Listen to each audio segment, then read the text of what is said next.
Olá, hoje nós vamos ter uma aula sobre o Império Bizantino e também sobre os povos bárbaros, beleza? Olha só, toda essa história começa com o Império Romano, não é isso? O Império Romano, no finalzinho aí de 313, com Constantino, nós vamos ter a divisão do Império. Por que dividiu o Império, professora? Por que eles queriam mudar a capital de Roma para um outro lugar? Isso é muito importante. A partir de 313, nós vamos ter aí várias invasões dos bárbaros na Europa. Os bárbaros já existem desde a época de Júlio César, 27 a.C. Mas nós vamos ter aí um fator mais justificável pelas invasões dos bárbaros. Por quê? Porque agora é um momento de crise do Império. E aí nós vamos ter os bárbaros invadindo o território romano, né, e tomando ali algumas regiões.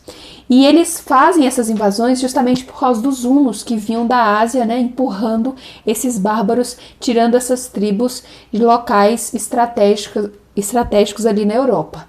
Então, é importante ressaltar que bárbaros e romanos já conviviam, né, desde a República. No Império que isso vai ter um fim drástico para os romanos. Por quê? Roma vai ser invadida por vários povos bárbaros. Mas quem são os bárbaros? Por que são chamados de bárbaros? Bárbaro é todo aquele que não fala latim e que estão fora da fronteira dos romanos. Beleza? Esses são os bárbaros. Os romanos também eram conhecidos pelos gregos como bárbaros, né? E aí os romanos acabou pegando esse costume de chamar as pessoas que não estão subordinadas de bárbaros. Beleza, professora? Me cita aí pelo menos alguns povos bárbaros. Vou citar aqui para vocês. Nós temos os visigodos, os ostrogodos, os érlos, os ânglos, os saxões, os francos e alguns outros que nós chamamos aqui de povos bárbaros. Esses são os principais. Beleza, gente? Então, olha só. Nós vamos ter Roma sendo invadida, né, por esses bárbaros. E esses bárbaros, eu quero mostrar para vocês, eu quero usar essa imagem da Bíblia. Nem é por uma questão religiosa, é por uma questão, um fato histórico.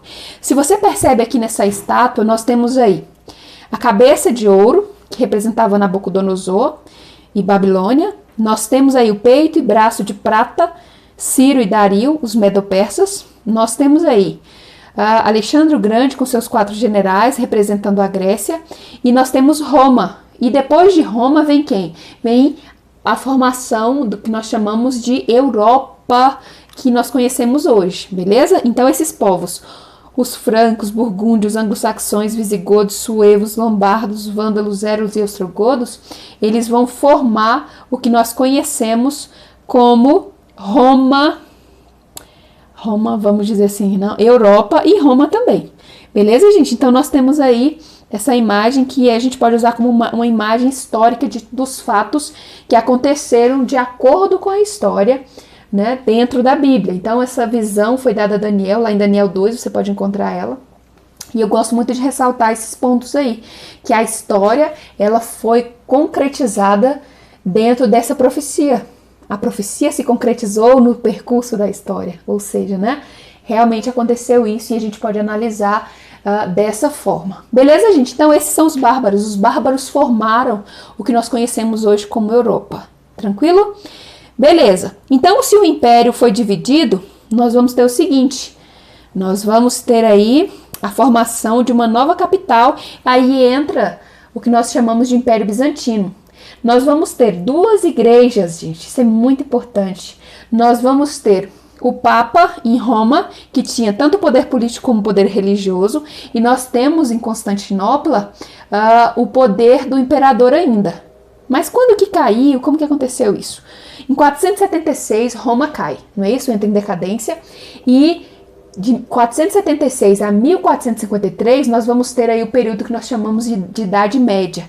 Durante mais de 1000 anos, o Império Bizantino vai vigorar no Oriente. Então, nós temos Ocidente e Oriente, né? No Ocidente, Roma, no Oriente, Constantinopla.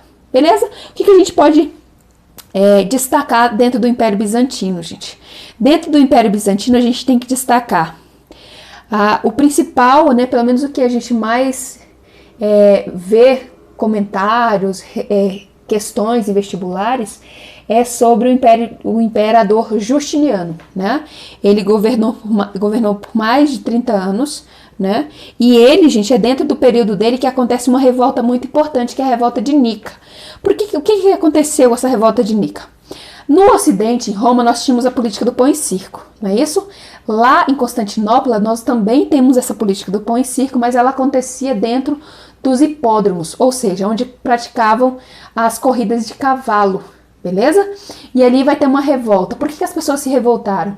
Porque haviam altos impostos e as leis eram muito duras. Então eles entram dentro do hipódromo e ali acontecendo a corrida de cavalos, e aí eles se revoltam contra o imperador que estava presente naquela cerimônia. E também, que é considerado, né, cerimônia não, naquele momento, né, de distração, vamos dizer assim.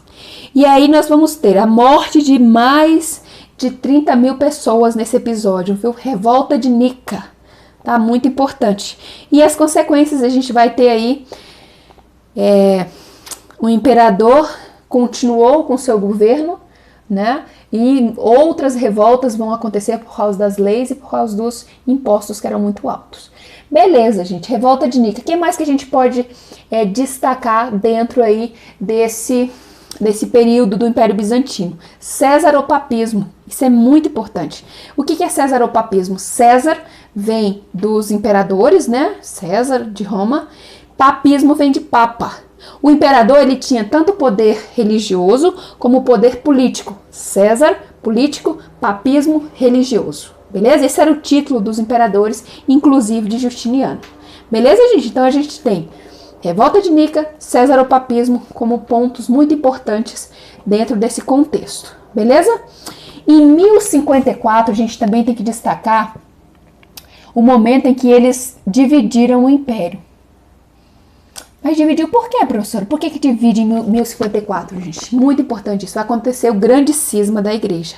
Esse cisma, gente, acontece porque a igreja de Bizâncio acreditava no monofisismo. Ou seja, eles acreditavam que Cristo só tinha uma característica que seria a divina. Ele não teria a característica humana. Eles acreditavam que Cristo só era divino. Ele não tinha essa parte humana, né? Ele era só divino. Monofisismo. Acreditavam que Cristo possuía somente a divindade e que ele não era homem também. Beleza? Monofisismo. Já a Igreja Católica defendia que Cristo tinha as duas, né? Tinha as duas... Eu esqueci o nome da palavra, agora eu vou colocar aqui, tá bom?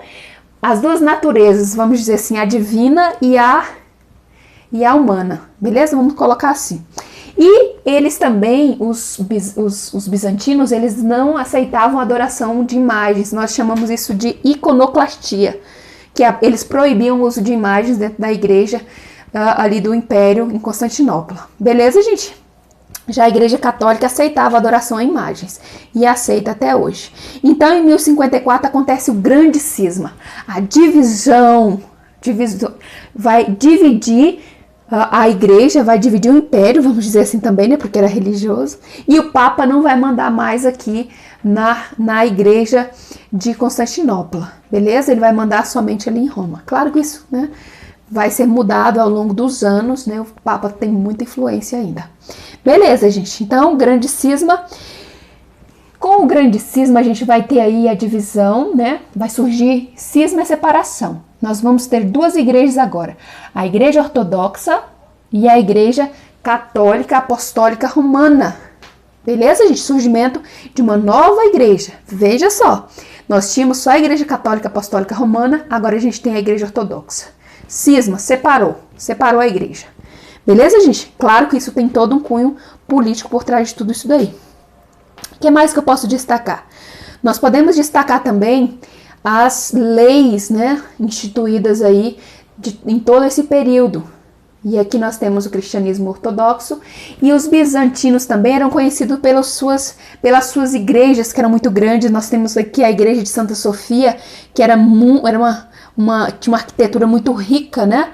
Era uma catedral grande, e ela representava aí o poderio da igreja, da religião, do cristianismo dentro desse primeiro momento aí da história dos bizâncios. Depois daqui hoje, né, a igreja de Santa Sofia é uma mesquita, né, então os muçulmanos dominaram ali Constantinopla e algumas outras cidades. Beleza, gente? Então é isso que eu quero destacar para vocês do Império Bizantino. Beleza? O imperador que mais representou aí esse período, já falei para vocês, foi o Justiniano. A gente tem aí eles tentam reconquistar o Ocidente, né, mas não conseguem. Essa separação continua. E aí também é destacado a revolta de Nica por causa dos altos impostos e tudo isso que eu comentei com vocês, do cesaropapismo e tudo mais. Beleza, gente? Então esse é um resuminho aí sobre os bárbaros e também sobre o Império Bizantino, tá bom? Então até mais. E uma coisa importante, quem faz a divisão do Império, gente, é aqui, ó, o Imperador Teodósio. Tá bom? Não se esqueça disso. Em 395, ele dividiu para melhor governar. Como Roma estava enfrentando várias invasões dos bárbaros, então ele achou que ficaria melhor, né, com o império dividido. Beleza, gente? Se não entendeu, volta, dá um like, curte o vídeo e também se inscreva no canal, tá bom? Grande abraço, tchau, tchau.